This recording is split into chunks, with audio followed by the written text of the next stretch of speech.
Hi everyone, welcome to 5 Quote Shakespeare Hamlet Theme Analysis. In this series, we looked at a total of 14 different themes, and in this one, we're going to finish up the Revenge mini-series. In the Revenge mini-series, there were a total of 4 videos. In the first one, we looked at the 4 revenge subplots and tried to explain their significance. In the second one, we looked at Hamlet's revenge dilemma and tried to explain why he couldn't commit revenge due to conflicting cultural influences. In the third video, we looked at the revenge genre itself and we explored some of its plot features and compared it to the film John Wick. And in this video, we'll do the thematic features to finish up the miniseries. Yeah, the John Wick part was a lot of fun, that was for sure. What I do in each video is first identify the important aspects of the theme and apply it to the play, and then we dig deeply into the text of each play and pull out several quotes to prove the connection. If you find these videos useful, please like and subscribe, and if you make a donation, you get a complete set of the PDFs I use in this series. See the description for details. Justice, of course, must be seen to be served. It's not enough that justice occurs, that justice must be seen to be served, of course. That's why criminal courts today function as a kind of theater of justice. We watch it on TV and we hear it reported in the news and we're fascinated by this stuff. So we must see that justice is being done in the world. That's a deep, innate human need. So crime and punishment are inherently dramatic and entertaining. Crime dramas, courtroom dramas, they will always be favorites among the audiences. In Elizabethan times, public punishments were common. Yeah, if you do public hangings, public beheadings, public, put people in the stocks and publicly punish them. Justice must be seen to be done, do you see? And this, of course, was mirrored in the revenge tragedies, which were very, very popular, as I've said before, in the Elizabethan, on the Elizabethan stage. And Hamlet is only one example of many that were very popular. It was kind of the Hollywoody kind of story of the time.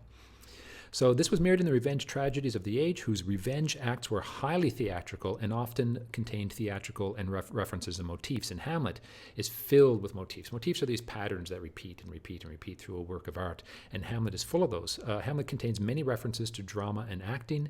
Of course, that famous scene where the players come and Hamlet teaches the players how to play, teaches the actors how to act.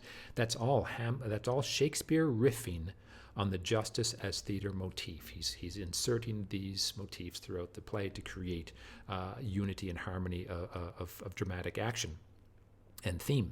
So the histrionic, Hamlet, histrionics is a personality disorder whereby you are a drama queen, basically. You need the center of attention. It's related to narcissism, and I talk about that briefly in my character video, and I'm going to get into it in more detail in future videos, so come back. Histrionic Hamlet, of course, sees himself as an actor in a grand drama throughout the whole play. Very, very interesting. Look at his language. He sees himself, the narcissist, the histrionic personality disorder guy, sees himself as the main actor in the story of his life. And ladies and gentlemen, you do too, to an extent. We all see ourselves as kind of the main actors in a grand drama of our life, do you see? We do. We sit on the bus with our headphones with the music going on, and it's like we look at the streets, the rainy streets going by, and we get all romantic and melancholy, and we are very, very dramatic creatures, it's true. And Hamlet, no one more so than Hamlet. So here he is here when he's dying. He's a drama queen to the very, very end. He says, look at the language. He says, "You people that are watching me die here so nobly, so gracefully, you people that are but mutes." Now the mute were the characters on the stage that were just fill-ins. They're just basically acting as trees. They don't say anything. So he sees the people around him as minor minions in his grand drama, do you see? So you that are but mutes, and you the audience, you're all looking at me, I'm the center of attention.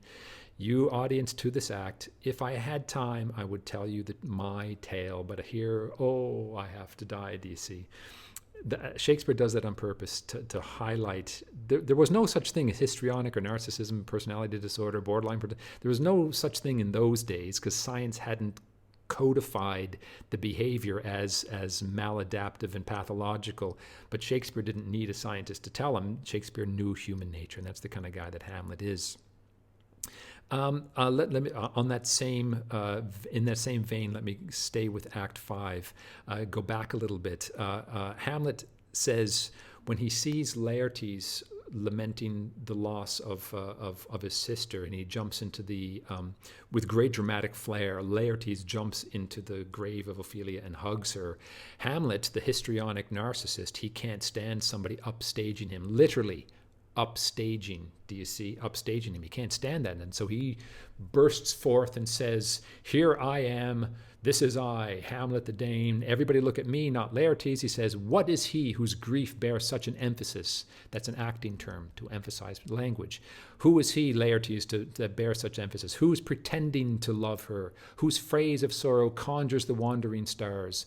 Who's acting in a way that will make everybody sympathize with him and proclaim his virtue, and stands them and makes them stand like Wonder Woman, and makes the audience stand like wonder wounded hearers. Do you see? There's the audience, and then he bursts forth and says, "It's not Laertes that does all of this. It's not Laertes who can act like this in this grand fashion. It is I, Hamlet the Dane." So he accuses Laertes of being the actor, but of course he is the actor himself. He sees the world as a theater where words can enchant, and that's basically Shakespeare's notion himself. Words do enchant. Shakespeare saw himself, I think all storytellers see themselves as a kind of wizard.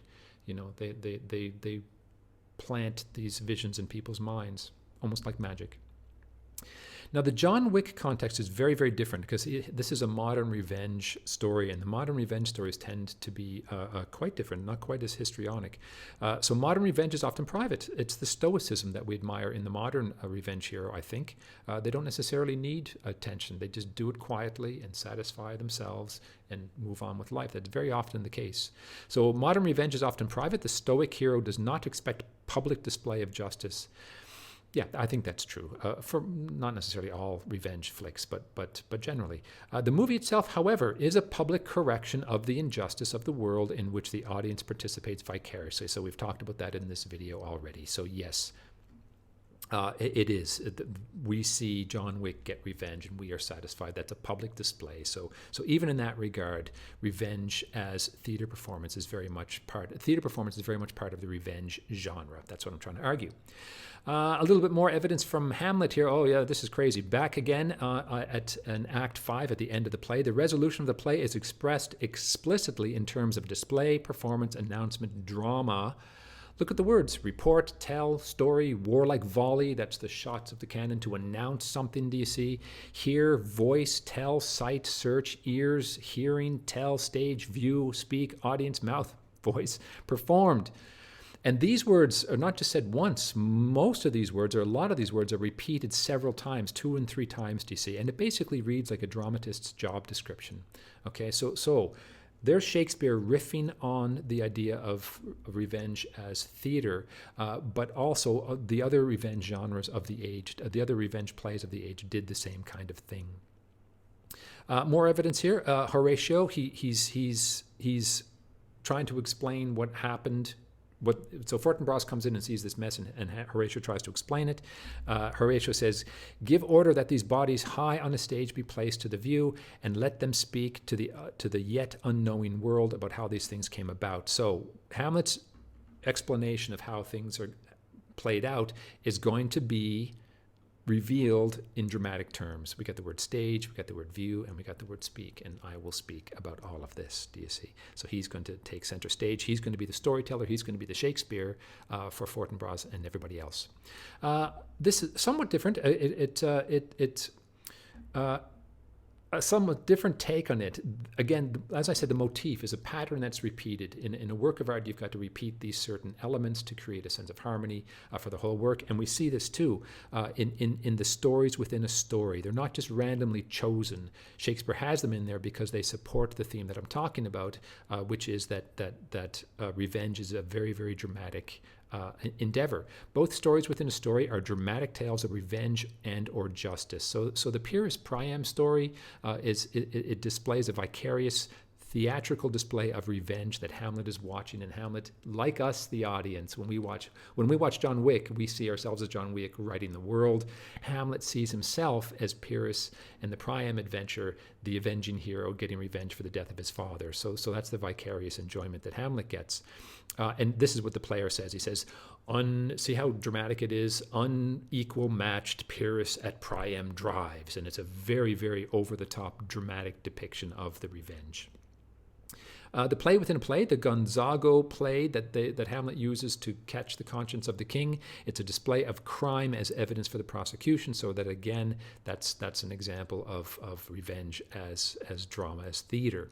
Claudius says, "What do you call this play?" It's called The Mousetrap. Well, The Mousetrap is a crime drama, an Agatha Christie story. Do you see that kind of thing? So theater, revenge as theater, is a motif that's repeated throughout the entire play, and for good reason. Number 9, existential musings. The hero and the story or the story must meditate on the nature of death.